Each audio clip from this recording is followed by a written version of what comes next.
Hello दोस्तों, आज हम बात करेंगे 3 ऐसे स्टॉक्स की जो पिछले एक साल में डबल से भी ज़्यादा ग्रो कर चुके हैं।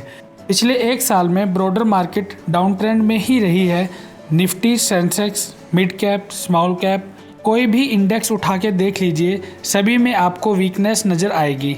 निफ्टी ने अपना लास्ट हाई 18,606 पे 19 अक्टूबर 2021 में बनाया था, जिसके बाद से लगातार निफ्टी डाउन ट्रेंड में ही रहा है। सेम कंडीशन सेंसेक्स की भी रही है, जो अपने प्रीवियस हाई 62,244 से 50,921 तक लो बना चुका है इस साल में, जो लगभग 18% की गिरावट बनती है। ऐसे टाइम में जब मार्केट गिर रही थी, तब ये 3 स्टॉक 100% से भी ज़्यादा के रिटर्न दे चुके हैं। तो चलिए देखते हैं इन स्टॉक्स को चार्ट्स पे।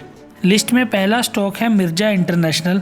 ये कंपनी रेड टेप और बॉन्ड स्ट्रीट जैसे शू ब्रांड ऑन करती है। ये शेयर अगस्त 2017 से ही डाउन ट्रेंड में था, जो कि कोविड क्राइसिस के टाइम गिरकर 35 तक पहुंच गया था। जैसे ही स्टॉक मार्केट थोड़ा संभली तो इस स्टॉक में अप ट्रेंड शुरू हो गया। इस शेयर ने 4 नवंबर 2021 को अपना 52 वीक हाई तोड़ा और 72 के ऊपर बंद हुआ, और तब से लेकर आज तक हायर हाई और हायर लो स्ट्रक्चर बनाता हुआ लगातार ग्रो करता जा रहा है।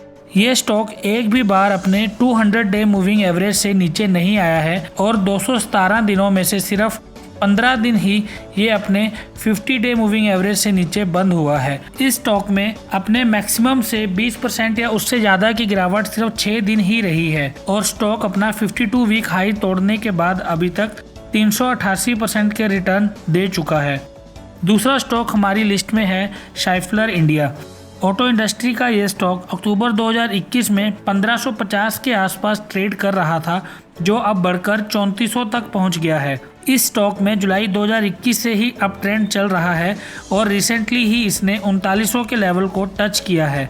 अगर अक्टूबर 2021 से जब सारी मार्केट गिर रही थी तब से भी अगर कैलकुलेट करें तो ये तकरीबन 120% के रिटर्न दे चुका है। अगर इंडिकेटर्स की बात करें तो ये स्टॉक नवंबर 2020 से 200 डे मूविंग एवरेज से ऊपर चल रहा है, और ये स्टॉक अक्टूबर 2021 से अब तक सिर्फ 15 दिन ही 50 डे मूविंग एवरेज से नीचे बंद हुआ है। इस स्टॉक में अपने टॉप से 20% या उससे ज़्यादा की गिरावट एक भी दिन नहीं हुई है, जबकि इतने ही टाइम में बहुत सारे स्टॉक 50% से भी ज़्यादा गिर गए हैं। तीसरा स्टॉक हमारी लिस्ट में है KKCL, जिसने कुछ ही समय पहले 450 के लेवल टच किए हैं। 2015 से ही ये शेयर डाउन ट्रेंड में था, जो मार्च 2020 में गिर के 125 तक आ गया था। मार्च 2020 से सितंबर 2021 तक ये स्टॉक कंसोलिडेशन फेज में चल रहा था, जिसके बाद अक्टूबर 2021 में इस स्टॉक में ब्रेकआउट आता है और ये स्टॉक 200 से 280 तक पहुंच जाता है। 280 टच करने के बाद ये स्टॉक वापस अपनी पुरानी रेजिस्टेंस 200 टच करने आता है, और फरवरी 2022 में 200 टच करने के बाद ये स्टॉक लगातार अप ट्रेंड में बना हुआ है और 450 टच कर चुका है। अक्टूबर 2021 से अब तक ये स्टॉक 125% के रिटर्न दे चुका है, और ये स्टॉक पिछले एक साल में सिर्फ 25 दिन ही 200 दिन की मूविंग एवरेज से नीचे बंद हुआ है और 64 दिन ही अपने टॉप से 20% या उससे ज़्यादा की गिरावट पे बंद हुआ है। तो दोस्तों, ये थे 3 ऐसे स्टॉक जो पिछले एक साल में अप ट्रेंड में ही रहे हैं, जबकि दुनिया भर की स्टॉक मार्केट में मंदी छाई हुई है।